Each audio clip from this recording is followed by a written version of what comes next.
Praise the Lord. கர்த்தர் நல்லவர், அவர் கிருபை என்றும் உள்ளது. இன்றைக்கு கர்த்தருடைய வார்த்தை என்னன்னா, இந்த இந்த நாளிலே நம்ம எல்லாரும் ஒருமனப்பட்டவர்களா இந்த இடத்துல உபவாச நாளிலே கூடி வந்திருக்கோம். தேவன் இன்றைக்கு என்னோடு கூட என்ன பேச விரும்புகிறார், இன்றைக்கு என்னோடு கூட அவர் என்ன பேசணும்னு நினைக்கிறார். என் இருதயத்துல இந்த இடத்துல நிறைய பேர் பலவீனத்தோட வந்திருக்கலாம், வியாதியின் மத்தியில வந்திருக்கலாம். ஏதோ ஒரு பிரச்சனையோடு கூட நம்ம ஒரு உபவாச கூட்டத்துல எதுக்காக வரோம்னா, ஏதோ ஒரு தேவைகளுக்காக, எனக்கு ஒரு அற்புதம் நடந்துராதா, எனக்கு ஒரு விடுதலை கிடைச்சிராதா, தேவன் என் கண்ணீரை மாற்ற மாட்டாரா, என் தேவைகளை சந்திக்க மாட்டாரான்னு சொல்லிட்டு ஏதோ ஒரு காரியத்தோடு கூட நம்ம இந்த இடத்துல வந்திருக்கலாம். ஆனால் இன்றைக்கான வசனம் என்னன்னா, இன்றைக்கான தலைப்பு என்னன்னா, கண்ணீரை துடைக்கும் தேவன். இன்னைக்குரிய ஆராதனை பாடல்கள் கூட நம்ம பார்த்தோம். அந்த இது கண்ணீரை துடைக்கும் தேவன், இந்த அதிகாரத்திற்கு ரிலேட்டடான ஒரு ஆராதனையை தான் மகள் எடுத்து நடத்தினாங்க. இன்றைக்கான தலைப்பு என்னன்னா, கண்ணீரை துடைக்கும் தேவன். கண்ணீரை துடைக்கும் தேவன்னா, வேதத்துல நிறைய பேரோட கண்ணீரை தேவன் துடைத்திருக்கிறார், நிறைய பேரோட கண்ணீரை மாற்றினார். இன்னைக்கு கூட நம்ம இன்னைக்கு இந்த இடத்துல கூடி வந்திருக்கோம். கூடி வந்த இந்த இடத்துல நாமளும் கூட இன்னைக்கு வேதனையோடு கூட வந்திருக்கலாம். தேவன் கண்ணீரை துடைத்த தேவன் சொல்லி இருக்கிறாரு. ஆகாரோட கண்ணீரை துடைத்தாரு, அநேகருடைய கண்ணீரை துடைத்து மாற்றி போட்டினாரு. என் கண்ணீரை துடைக்க அவர் கரம் நீட்டப்படாதா அப்படின்ற சொல்ற ஒரு கேள்வியோடு கூட, ஒரு குழப்பத்தோடு கூட, ஒரு மனபாரத்தோடு கூட, என் கண்ணீரை தேவன் துடைக்க மாட்டாரா, என் அங்கலாய்ப்ப தேவன் பார்க்க மாட்டாரான்னு சொல்லிட்டு இந்த இடத்துல கூடி ஒரு வேளை வந்திருக்கலாம். ஆனால் இன்றைக்குரிய வேத வசனம் என்னன்னா, கண்ணீரை துடைக்கும் தேவன். தேவ சித்தமா இயேசு கிறிஸ்து விரும்புகிறாரா நம்மளுடைய வாழ்க்கையில எப்பவுமே கண்ணீரோடு இருக்கணும், எப்பவுமே நீ பலவீனத்தோடு இருக்கணும், எப்பவுமே நீ வியாதியோடு இருக்கணும், எப்பவுமே நீ கடன் பிரச்சனையோடு இருக்கணும், எப்பவுமே நீ தரித்திரத்தோடு இருக்கணும், எப்பவுமே நீ போராட்டத்தோடு இருக்கணும், எப்பவுமே உன் காரியம் வாய்க்காதபடி தடைப்பட்டு போகணும்னு சொல்லி விரும்புவாரான்னா, நிச்சயமாய் விரும்பவே மாட்டார். அவர் வியாதிகளை மாற்றுகிற தேவன் அல்லவா. அவருக்கு நம்மளுடைய பிரச்சனைகளை, நம்மளுடைய சூழ்நிலைகளுக்குள் அவர் வந்து நின்று நம்மளுடைய சூழ்நிலைகளை மாற்றுகிற தேவன். அப்படிப்பட்ட தேவனாய் தான் அவர் இன்றைக்கு வரையும் காணப்படுகிறார். ஒருவேளை இன்னைக்கு இந்த தலைப்புக்கேற்ற போல கண்ணீரை துடைக்கும் தேவனாய் இன்றைக்கு அவர் நம்மளிடத்துல விளம்ப போகிறார். ஆவியானவர் என்ன அதிகாரத்தை குறித்து பலமா என்னுடைய இருதயத்துல ஏவனார்னா, மார்க்கு 5 25 வசனம். மார்க்கு அப்படின்னு சொன்ன உடனே நம்மளுக்கு முதலாவது ஞாபகத்துக்கு வர ஒரு அதிகாரம், அஹ் அஹ் த- நிகழ்வு என்னன்னா, பெரும்பாடுள்ள ஸ்திரீ. 12 வருஷமாய் பெரும்பாடுள்ள ஸ்திரீ. இந்த மார்க் 5 வசனம் முதற்கொண்டு பார்ப்போமானால், அப்பொழுது 12 வருஷமாய் பெரும்பாடுள்ள ஒரு ஸ்திரீ அநேக வைத்தியர்களால் மிகவும் வருத்தப்பட்டு தனக்கு உண்டானவைகள் எல்லாம் செலவழித்தும் சற்றாகிலும் குணமடையாமல் அதிக வருத்தப்படுகிற பொழுது, இயேசுவை குறித்து கேள்விப்பட்டு, நான் அவருடைய வஸ்திரங்களை ஆகிலும் தொட்டால் சொஸ்தமாவேன் என்று சொல்லி ஜன கூட்டத்துக்குள்ளே அவருக்கு பின்னாக வந்து அவருடைய வஸ்திரத்தை தொட்டாள். இங்க பாருங்களேன், இதுவரையும் பாருங்க, 12 வருஷம் பெரும்பாடுள்ள ஸ்திரீ. நிறைய இடங்கள்ல, நிறைய சபைகள்ல, நம்ம போற இடங்கள் எல்லாம் இந்த அதிகாரத்தை குறித்து நிறைய ஊழியர்கள் நம்மளுக்கு பிரசங்கம் பண்ணியிருப்பாங்க. இந்த இடத்துல பாருங்க, 12 வருஷமாய் பெரும்பாடுள்ள ஸ்திரீ. தன் பெரும்பாடுனால் 3 நாள் என்னவே ரொம்ப வேதனை. ஆனால் 12 வருஷம் அவளுடைய வேதனை நீங்கப்படாமல் அவருடைய சரீரத்துல ஒரு பலவீனத்தோடு காணப்படுகிறார். ஒரு வாரம், ஒரு 3 நாள்னு சொன்னாவே நம்மளால முடியாது, பெண்களால முடியாத ஒரு காரியம். அவ்வளோ பலவீனம் நம்மளுடைய சரீரத்துல, எவ்வளோ பலவீனம். அந்த அந்த 3 நாளும் நிறைய வேதனைகளோடு கூட நாம இருப்போம். ஆனால் இந்த ஸ்திரீயோட, இந்த பெண்ணோட வேதனை பாருங்களேன், 12 வருஷமாய் அவள் வேதனையோடு கூட இருக்கிறாள். அந்த நாட்கள்ல யூதர்கள் இந்த மாதிரி ஒரு குஷ்டரோகமோ, ஒரு பலவீனமோ, ஒரு பிணியாலா இருக்கிறவங்களோ, இல்ல பெண்கள் இந்த மாதிரி ஒரு பெரும்பாடோடு இருக்கிறாங்கன்னா அவங்கள விலக்கி வச்சிருப்பாங்க. இவளோட வாழ்க்கையில வியாதி ஒரு பக்கம் இவளுடைய சரீரத்தை வாட்டி எடுக்குது. அதுவும் ஒரு நாளோ இல்ல சில மாதங்களோ கிடையாது, 12 வருஷமா அவளுடைய வேதனை நீங்கப்படாதபடி இருக்குதா. ஆனா அந்த அதிகாரத்துக்குள்ள ஒரு வசனம் பாருங்களேன், 26 வசனம். தனக்கு உண்டானவைகள் எல்லாம் செலவழித்தும் சற்றாகிலும் குணமடையாமல் அதிக வருத்தப்படுகிற பொழுது, தனக்கு உண்டானவைகள் எல்லாம், அவளுடைய சொத்து, அவளுடைய பணம், அவளுடைய காசு, அவளுடைய செல்வங்கள், அவள்கிட்ட இருந்த எல்லா காரியங்களையும் அவள் செலவழித்து விட்டாள். என்ன ஒரே ஒரு அங்கலாய்ப்பு அவளுக்கு, இது எல்லாத்தையும் நான் விற்கிறேன், என்னுடைய என்னுடைய சரீரத்துல என்னுடைய பலவீனம் மாறும், என்னுடைய வியாதி மாறும், எனக்கு ஒரு சுகம் உண்டாகாதா, எனக்கு ஒரு விடுதலை கிடைக்காதா, அப்படி என்ற ஒரு அங்கலாய்ப்பின் மத்தியில அவள் என்ன படுகிறாள், என்ன செய்கிறாள், எல்லாவற்றையும் வித்து சற்றாகிலும் குணமடையாமல், ஒரு பெர்சன்டேஜ் கூட அவர் சரீரத்துல அவள் குணம் அடையவே அடையல. இயேசுவை குறித்து இதுக்கப்புறம் ஒரு காரியம் நடக்குது. இயேசுவை குறித்து கேள்விப்பட்டு நான் அவருடைய வஸ்திரத்தை ஆகிலும் தொட்டால் சொஸ்தம். அவன் யாராவது சொல்லி இருப்பாங்க இயேசுவை குறித்து, அவளோடு கூட இடைப்பட்டிருப்பாங்க இயேசுவை குறித்து, அவர் தொட்டா அவர் சுகமாகலாம், அவர் கை வைக்கிறவங்க எல்லாருமே சொஸ்தமாகறாங்க, பிணியாட்கள் எல்லாம் சுகம் அடைகிறாங்க, அவர் வியாதிகளை சுகமாக்குறாரு, பிசாசுகளை விரட்டுறாரு, அவர் பெரிய தீர்க்கதரிசியாய் காணப்படுகிறார், அற்புதங்களை செய்கிறவராய் காணப்படுகிறார், தேவகுமாரனாய் காணப்படுகிறார்னு சொல்லிட்டு அவளிடத்தில் யாராவது பேசியிருப்பாங்க, யாராவது பேசுவதை அவ கேள்விப்பட்டிருப்பா. அதனால அவள் இருதயத்துக்குள்ள ஒரு எண்ணம், ஒரு பக்கம் வியாதி 12 வருஷமா அவளுடைய சரீரத்தை வாட்டி எடுக்குது, ஒரு பக்கம் அங்கலாய்ப்பு, இன்னொரு பக்கம் அவளுடைய சொத்து எல்லாவற்றையும் அவளுடைய பணம், அவளுடைய ஆஸ்தி சொத்துக்கள் எல்லாவற்றையும் என்ன பண்றா, வித்து செலவழித்து ஒன்றுமில்லாமல் காணப்படுகிறார். எல்லாவற்றையும் வித்துட்டா. இதுக்கப்புறம் அவளிடத்திலிருந்து செலவு பண்ணவோ, இல்ல இதுக்கப்புறம் மருத்துவரிடத்துல போய் பார்க்கவோ, இல்ல வைத்தியரிடத்துல போய் வைத்தியம் பண்ணவோ அவளிடத்துல பணம் எதுவும் இல்லாத பொழுது அவள் எல்லாவற்றையும் இழந்து விட்டவளாய் காணப்படுகிறாள். ஒரு பக்கம் சரீர பலவீனம், ஒரு பக்கம் இருந்த ஆஸ்திகள் எல்லாம் செலவழித்து விட்டாள், வியாதி ஒரு பக்கம், தனிமை ஒரு பக்கம்.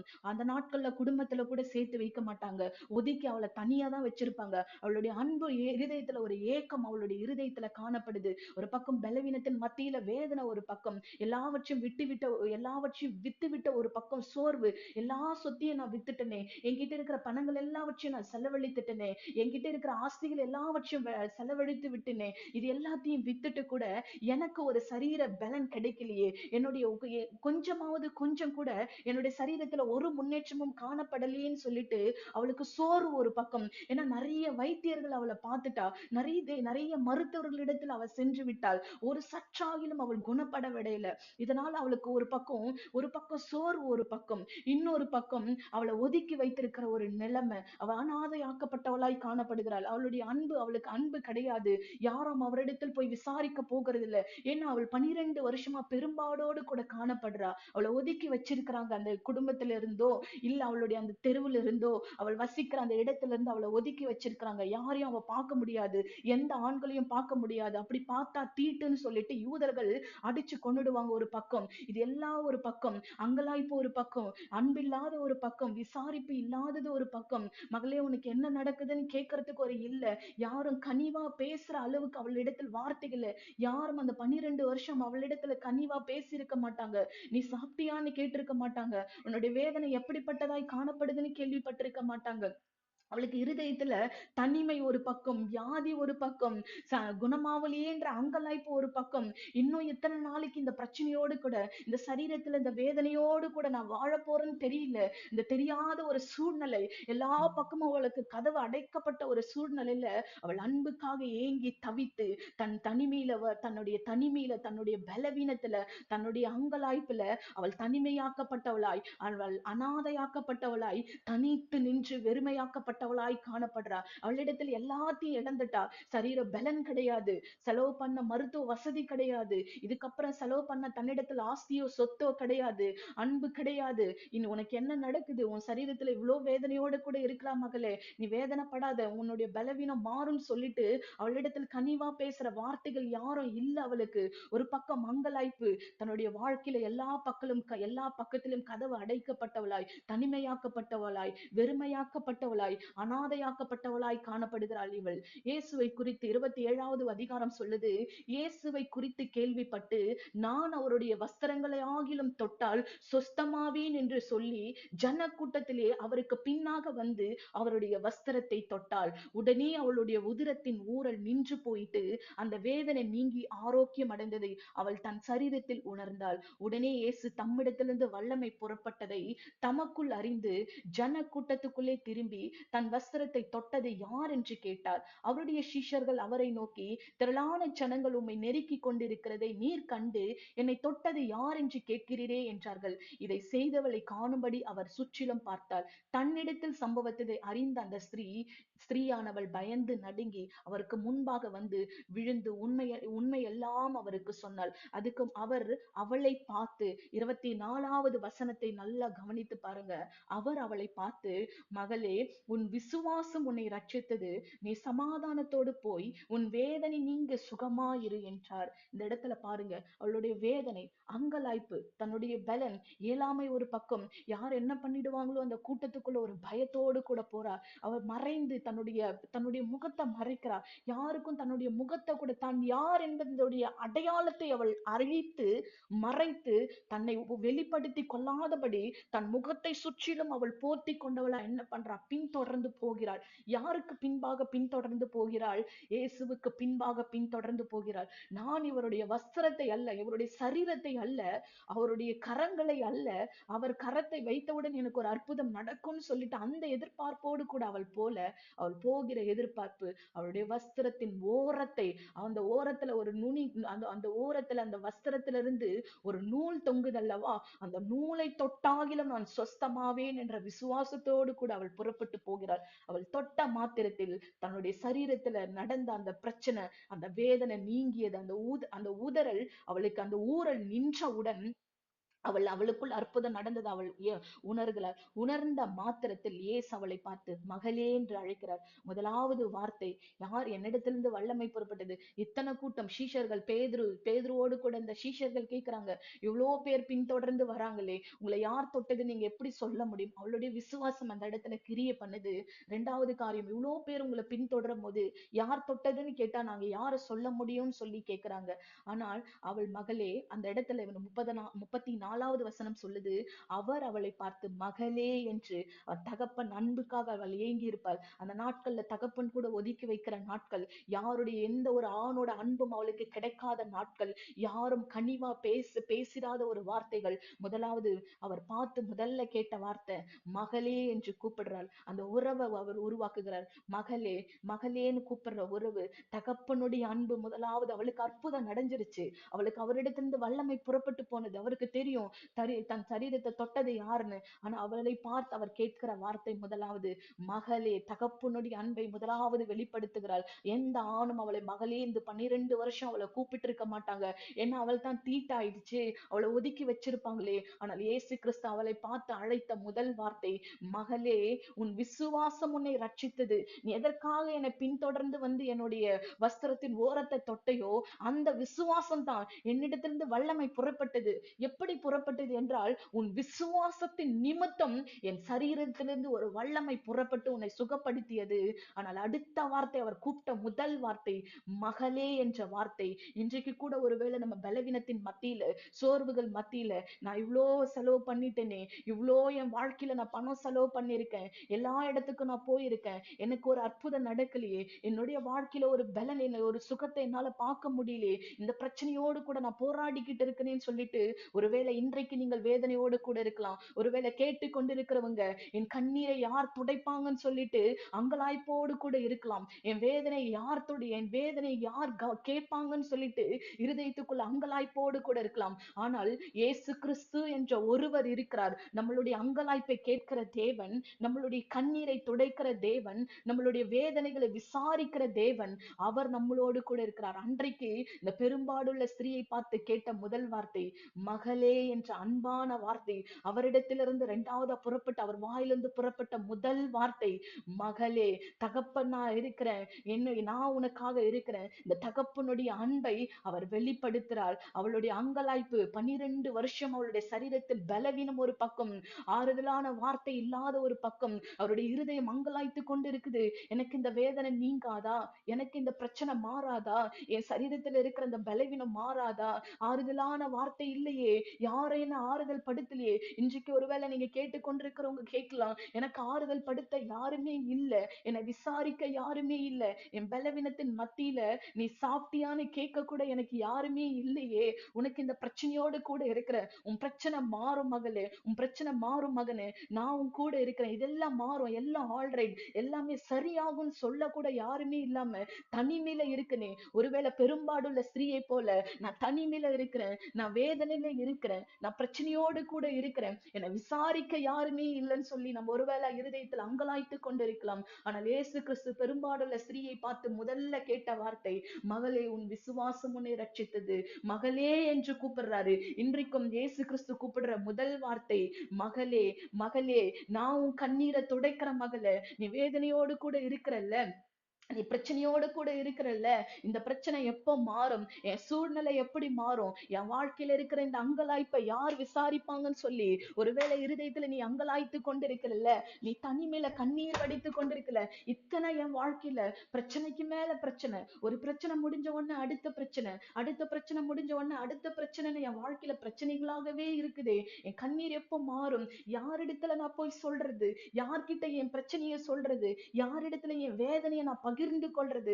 என் வேதனையை சொன்னா ஒருவேளை என்னை இப்ப வேணா நல்லா பார்க்கலாம், ஆனா இதையே அவங்க பயன்படுத்தி என்ன ஒருவேளை கேலி பண்ணிடுவாங்களோ, ஒருவேளை மத்தவங்களிடத்துல இத போய் பரப்பிடுவாங்களோ, தூற்றிடுவாங்களோன்னு சொல்லிட்டு கண்ணீரின் மத்தியில நீ இருக்கிறல்ல, உன் கண்ணீரை துடைக்க தேவன் ஒருவர் இருக்கிறார், உன் கண்ணீரை மாற்ற இயேசு கிறிஸ்து ஒருவர் இருக்கிறார். அவளுடைய அதிகாரத்துல பாருங்க, மார்க்கு, மத்தேயு அப்படின்னு சொல்லிட்டு, லூக்கான்னு சொல்லிட்டு 3 அதிகாரங்கள்ல இந்த பெரும்பாடுள்ள ஸ்திரீயோட நிகழ்வை தேவன் எழுதி வைத்திருக்கிறார். அவள் ஒதுக்கப்பட்டவள் தான். அவளோட கண்ணீரை துடைக்க யாருமே இல்லாத பொழுதுதான் எல்லாரும் அவளை ஒதுக்கி வச்சிருந்தாங்க. ஒரு நாட்கள்ல நீ தீட்டுன்னு சொல்லி ஒதுக்கி வைத்திருந்த ஒரு ஸ்திரீயோட அதிகாரம் எத்தனையோ வருடங்கள், எத்தனையோ நாட்கள், எத்தனையோ காலங்கள் போயிட்டுது, எத்தனையோ வருஷங்கள் உருண்டு போயிடுச்சு. ஆனாலும் இன்றைக்கும் நீங்களும் நானும் வாசிக்கிறோம்.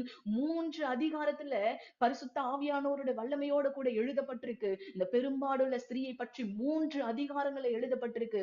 பாருங்க, தீட்டுன்னு சொல்லி ஒதுக்கின ஒரு ஸ்திரீயோட வேதனை 3 அதிகாரங்கள்ல தேவன் அவளை நினைவு கூர்ந்து வைத்திருக்கிறார். பெரும்பாடுள்ள ஸ்திரீயை 3 அதிகாரத்துல நினைவு கூர்ந்த தேவன் உங்களையும் என்னையும் எப்படியாய் அவர் நினைவு கூறுவார். அவர் நினைவு கூறுகிற தேவன், கண்ணீரை துடைக்கிற தேவன். அதனாலதான் அவர் கண்ணீரை துடைக்கும் தேவன் பேரே அவருக்கு இருக்குது. அது மட்டும் கிடையாது, இந்த பெரும்பாடுள்ள ஸ்திரீக்கு ஒரு 3 அதிகாரத்தை வைத்திருக்கிறார். இவளுக்கு மட்டும் வைக்கல, இவளுடைய வேதனையை மட்டும் தேவன் தீர்க்கிறார். இதே எஸ்தர் பாருங்க, எஸ்தர் புத்தகத்துல 3வது அதிகாரத்துல ஒரு கட்டளை பிறக்கப்பட்டது. ஆகாஷ் கிட்ட இருந்து ஒரு வார்த்தை வருது. யூத மக்கள் எல்லாம், யூத குலத்தை தூக்குல போடணும்னு சொல்லிட்டு, மொர்தெகாய தூக்குல போடணும்னு சொல்லிட்டு சூசான் நகரம் கலங்கி இருக்குது. கலக்கத்தோடு கூட இருக்கிறாங்க, கண்ணீரோடு கூட இருக்கிறாங்க, அங்கலாய்ப்போடு கூட இருக்கிறாங்க. இது எப்படி போய் எனக்கு முடிய போகுதுன்னு தெரியலையேன்னு சொல்லிட்டு. ஆனால் இதே 8வது அதிகாரத்துல எஸ்தர் சூசான் நகரம் ஆர்ப்பரித்ததுன்னு அவங்களுடைய கலக்கம், அவங்களுடைய கண்ணீர் மாறி 8வது அதிகாரத்துல சூசான் நகரம் ஆர்ப்பரித்தது என்று இருக்கிறது. தேவன் 3வது அதிகாரத்துல கலக்கத்தோடு இருந்த எஸ்தர்க்கும் யூத குலத்துக்கும் 8வது அதிகாரத்துல அவங்களை கண்ணீரை மாற்றி ஆர்ப்பரிப்பாய் மாற்றுகிறார். தேவன் இன்றைக்கும் உங்களுடைய கண்ணீரும் என்னுடைய கண்ணீரையும் துடைக்க வல்லவர். எஸ்தருக்கு மாத்திரம் செய்தாரா அப்படின்னு பார்த்தா இல்லங்க.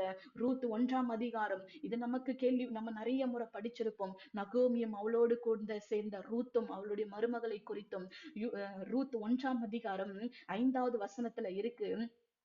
நகோமி தன்னுடைய புருஷன் தன்னுடைய பிள்ளைகளை இழந்து தனித்தவனானாள். அவள் அனாதையாக்கப்பட்ட ஒரு சூழ்நிலை. அவள் பிள்ளைகளை இழந்து விட்டாள், அவன் கணவனையும் இழந்து தனித்தவளானாள். அவளுடைய வாழ்க்கையில அவளுக்கு ஆறுதல் படுத்த யாருமே இல்லை. அவள் அனாதையாக்கப்பட்டவளாய் காணப்படுகிறாள். ஆனால் இதே 13வது வசனத்துல கடைசி வசனம் பாருங்க, கர்த்தருடைய கை எனக்கு விரோதமா இருக்கிறதுனால் உங்கள் நிமித்தம் எனக்கு மிகுந்த விசனம் இருக்கிறது என்றால், கர்த்தருடைய கை எனக்கு விரோதமா இருக்குது மருமகளே, அவளுடைய மருமகளின் கிட்ட பேசுறா, கர்த்தருடைய கை எனக்கு விரோதமா இருக்குது. அதனாலதான் என் மகன்களை 2 பேரையும் நான் இழந்துட்டேன். என் கணவரையும் நான் இழந்து காணப்படுகிறேன். எனக்கு விரோதமா கர்த்தருடைய கரம் இருக்குதுன்னு சொல்லிட்டு அவ அங்கலாய்ப்போடு கூட தன்னுடைய வேதனையை பகிர்ந்து கொள்ளுகிறவளாய் காணப்படுகிறார். கர்த்தருடைய கை எனக்கு விரோதமா இருக்குது அப்படின்னு சொல்லிட்டு அவள் வேதனையை பகிர்ந்து கொண்டு சொல்றா.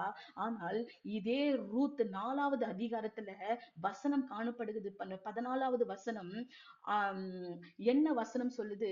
ரூத்தும் தனிமையாக்கப்பட்டால், நகோமியும் தனிமையாக்கப்பட்டவளாய் காணப்படுகிறாள். அவனுக்கு கணவன் இல்ல, அவளுக்கு பிள்ளைகள் இல்ல, அனாதை பெண்களாய் அவங்க காணப்படுறாங்க அந்த இடத்துல. ஆனால் இதே 14வது அதிகாரத்துல இருக்குது, அவள் அவன் அவன் அவள் அவன் பேர் இஸ்ரவேலில் பிரபலமாக கடவது. இப்போ அதுக்கு முன்னாடி 13வது வசனம் பாருங்க. போவாஸ் ரூத்தை விவாகம் பண்ணினாள், அவள் அவனுக்கு மனைவியானால், அவன் அவளிடத்தில் பிரவேசித்த போது அவள் கர்ப்பம் தரித்து ஒரு பிள்ளையை பெற கர்த்தர் அனுக்கிரகம் பண்ணினார். அனுக்கிரகத்தின் நாட்கள். இந்த இடத்துல கர்த்தருடைய கை எனக்கு விரோதமா இருக்குதுன்னு புலம்பரா. ஆனால் 13வது அதிகாரத்துல பாருங்க, கர்த்தர் அனுக்கிரகம் பண்ணினார் என்று அந்த பிள்ளைக்கு ஒரு பேர் வைத்து, இவனுடைய பேர் இஸ்ரவேலில் பிரபலமாக கடவது என்று இருக்குது. எந்த நகோமி தன்னை தனித்தவளாக்கப்பட்டவளாய் இழந்து 5வது அதிகாரத்துல எஸ் நகோமி எல்லாவற்றையும் இழந்தவளாய் காணப்பட்டாள்.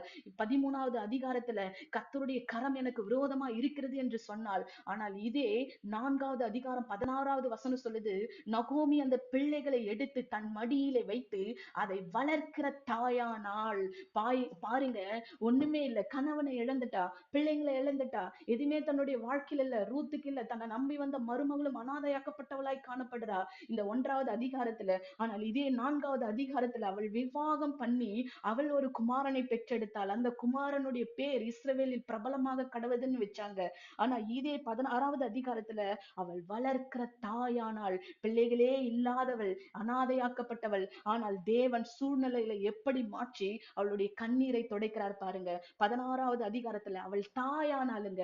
பிள்ளையே இல்ல, வம்சமே கிடையாது, வாரிசே கிடையாது, எல்லாம் இழந்து போயிடுச்சு, எல்லா சூழ்நிலைகளும் அவளுக்கு ஆப்போசிட்டா இருக்கு. அவளுக்கு ஜனங்கள் ஒரு முற்றுப்புள்ளி வச்சுட்டாங்க, இதுக்கு மேல இவளுக்கு வாழ்க்கையில ஒண்ணுமே இல்லைன்னு சொல்லிட்டு.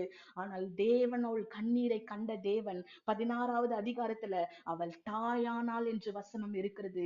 இழந்தவளுக்கு பிள்ளை சுதந்திரம் அற்று போனவளுக்கு 16வது அதிகாரத்துல தாயாகிற பாக்கியத்தை தேவன் சந்தித்து கொடுத்தார்.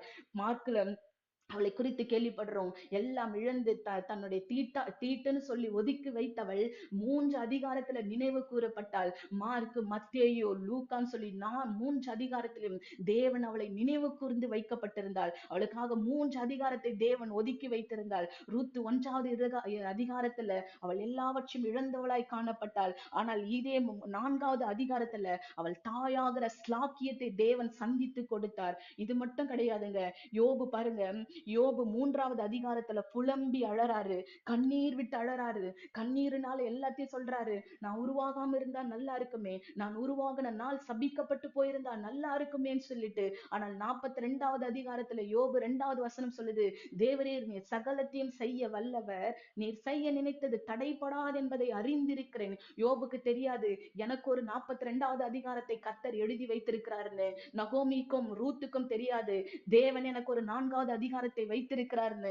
எஸ்தருக்கும் மொர்தெகாய்க்கும் யூத குலத்துக்கும் தெரியாது கர்த்தர் 8வது அதிகாரத்தை எங்களுக்காக வைத்திருக்கிறாருன்னு சொல்லிட்டு. தேவன் நமக்கு ஒரு அதிகாரத்தை வைத்திருக்கிறார். நகோமிக்கும் ரூத்துக்கும் ஒரு 4வது அதிகாரத்தை வைத்த தேவன் அவள் கண்ணீரையும் அவள் அங்கலாய்ப்பையும் மாற்றி தாயாகிற பாக்கியத்தை அவளுக்கு சந்தித்து கொடுத்தார். வம்சம் அற்று போனவளுக்கு ராஜாக்களை தோன்ற தேவன் 4வது அதிகாரத்தில் வைத்திருந்தார். அது மட்டும் கிடையாது, இதே யோபு 3வது அதிகாரத்துல எல்லாம் இழந்து போனவனாய் காணப்பட்டான். ஆனால் 42வது அதிகாரத்துல இழந்து போன அனைத்தையும் அவன் இரட்டிப்பாய் மீண்டும் சுதந்தரித்துக் கொண்டான், பெற்றுக்கொண்டான். அவன் வாழ்க்கையில் எதையெல்லாம் அவன் இழந்து போய் காணப்பட்டானோ, தேவன் சரீர சுகத்தை மட்டும் கிடைக்கல, அவனுடைய புத்திர சுவிகாரத்தை தேவன் கொடுத்தார். அவனுடைய ஆஸ்தியை திருப்பி கொடுத்தார். அவன் வாழ்க்கையில எதையெல்லாம் இழந்து போனவனாய் காணப்பட்டானோ எல்லாவற்றையும் தேவன் சுதந்தரித்து கொடுக்க கிருபை செய்தார். 4வது இவளுக்கு பாருங்க, பெரும்பாடுள்ள ஸ்திரீக்கு தேவன் நினைவு கூர்ந்து 3 அதிகாரத்தை அவளுக்காக ஒதுக்கி வைத்திருந்தார். நமக்கு ஒரு அதிகாரத்தை தேவன் வைத்திருக்கிறார். யோபுக்கு வைத்த 42வது அதிகாரத்தை போல நம்மளுடைய ஒவ்வொருவருடைய வாழ்க்கையிலும் சூழ்நிலைகளை மாற்றுகிற தேவன். அவர் வந்தா சூழ்நிலை நிச்சயமாய் மாறுங்க. என் கண்ணீரை யார் துடைப்பாங்க? யாருடைய கரம் என் கண்ணீரை துடைக்கும்? இயேசு கிறிஸ்துனுடைய கரம் நம்மளுடைய கண்ணீரை இன்னைக்கு துடைக்கும். ஒருவேளை பலவீனத்தின் மத்தியில பெரும்பாடுள்ள போல காணப்படலாம், ஒதுக்கிய சூழ்நிலையில இருக்கலாம். தேவனுடைய கரம் நமக்காக இருக்கிறது. நமக்காக ஒரு 42வது அதிகாரத்தை வச்சிருக்கிறாரு. நமக்காக ஒரு 8வது அதிகாரத்தை வைத்திருக்கிறார். இதே சூழ்நிலை இப்படியே பின்தொடருமானா நிச்சயமா பின்தொடரவே தொடராது. தேவன் இந்த சூழ்நிலையில மாற்றுவார். சொல்லுங்க, எனக்கு ஒரு 42வது அதிகாரத்தை வைத்திருக்கிறார்.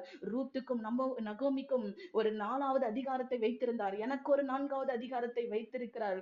பெரும்பாடுள்ள ஸ்திரீக்கு 3 அதிகாரத்தில் நினைவு கூர்ந்த தேவன் என்னையும் நினைவு கூற வல்லவராய் இருக்கிறார். அதனால தான் அவர் கண்ணீரை, உங்கள் கண்ணீர் எல்லாம் வெளிப்படுத்தின விசேஷத்துல ஒரு வசனம் சொல்லுது, அவர் எல்லா முகங்களில் இருந்தும் நம்மளுடைய கண்ணீரை துடைக்கிறான்னு சொல்லிட்டு. கண்ணீரை துடைக்கிற தேவன் நம்மளோடு கூட இருக்கிறார். அதனால இன்னைக்கு நம்மளுடைய சூழ்நிலைகளும் நம்மளுடைய அங்கலாய்ப்புகளும் எல்லாவற்றையும் தேவன் மாற்றுவார். நம்ம கண்ணீரை துடைப்பார். நிச்சயமாகவே இவர்களுடைய கண்ணீரை துடைத்து ஒவ்வொரு அதிகாரத்தை இவர்களுக்கு பின்பாக ரகசியமா வைத்திருந்தார். யோபுக்கு தெரியாது எனக்கு ஒரு 42வது அதிகாரம் இருக்குன்னு. நகோமிக்கு தெரியாது எனக்கு ஒரு 4வது அதிகாரத்தை தேவன் எனக்கும் என் மருமகளுக்கும் வச்சிருக்கிறார்னு. பெரும்பாடுள்ளவர்களுக்கு தெரியாது எனக்காக தேவன் 3 அதிகாரத்தை வைத்திருக்கிறார்னு சொல்லிட்டு. கர்த்தர் நமக்காக வைத்திருக்கிறார் 42வது அதிகாரத்தை. நிச்சயமாகவே இந்த 42வது அதிகாரம் நம்மளுடைய வாழ்க்கையில் கிரிய பண்ணும். நம் கண்ணீர் யாவற்றையும் தேவன் துடைப்பார். இந்த வசனத்தின் பிரகாரமாய் தேவன் தாமே உங்களை ஆசீர்வதிப்பாராக. ஆமென்.